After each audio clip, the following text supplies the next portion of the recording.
എല്ലായ്പ്പോഴും നമ്മൾ പ്രതീക്ഷിച്ച മാതിരി സ്മൂത്തായി ട്രിപ്പ് പോകണമെന്ന് ഒരു നിർബന്ധമില്ല. അപ്പോൾ welcome to part 3 of travel series. അങ്ങനെ ഞങ്ങൾ വട്ടവട ചെക്ക് പോസ്റ്റൊക്കെ കഴിഞ്ഞ് ആദ്യം കാണുന്ന കാഴ്ചയാണ് ഈ കൂട്ടക്കാട്ടുപോത്തുകളെ. പക്ഷേ അതിന് മുൻപ് മൂന്നാർ വെച്ച് കുറച്ച് സംഭവങ്ങളൊക്കെ ഉണ്ടായി. എൻ്റെ അനിയത്തിക്കൊന്ന് ചെറുതായി പനിച്ചപ്പോൾ എൻ്റെ അമ്മ ഡോക്ടറെ അടുത്തേക്ക് കൊണ്ടുപോയി. അപ്പോൾ ബെറ്റർ ആയതുകൊണ്ട് മാത്രമാണ് ഞങ്ങൾ second day of the trip plan ചെയ്തത് തന്നെ. പക്ഷേ 6 മണിക്ക് ശേഷമാണ് ഞങ്ങൾ ചെക്ക് പോസ്റ്റ് കടന്നത്. അങ്ങനെ ഹോട്ടലിൽ എത്തിയപ്പോഴേക്കും എൻ്റെ അനിയത്തിക്ക് ഭയങ്കര പനിയായി. എന്നെ അടുത്ത ദിവസം 6 മണിക്ക് ചെക്ക് പോസ്റ്റ് തിരിച്ച് തുറക്കുള്ളൂ, കടത്തി വിടുമുള്ളൂ. അപ്പം ഞങ്ങൾക്ക് അന്നത്തെ രാത്രി ഭയങ്കര ടെൻഷനിലൂടെയാണ് ഞങ്ങൾ കടന്നു പോയത്.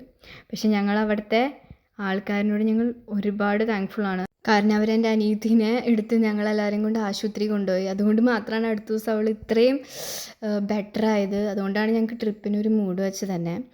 അങ്ങനെ അതെ ഞങ്ങളുടെ ട്രിപ്പ് ഇതിൽ നിന്ന് കാണുന്ന വ്യൂ ആണത്. ആൻഡ് റൂം ടൂർ ഞാൻ അടുത്ത പാർട്ടിൽ തരുന്നതായിരിക്കും. അപ്പോൾ കാലത്ത് തന്നെ നമ്മൾ എണീക്കുമ്പോൾ നല്ല മയിലിൻ്റെ ശബ്ദമാണ്. ആൻഡ് ഇതാണ് അവിടുത്തെ സ്വിമ്മിംഗ് പൂൾ. അപ്പോൾ ഞാനവിടെ പോയി സന്ദർശിച്ചായിരുന്നു. പിന്നെ അടുത്ത പാർട്ടിൽ നമുക്ക് കാണാം. അപ്പോൾ ഗൈസ് ബൈ.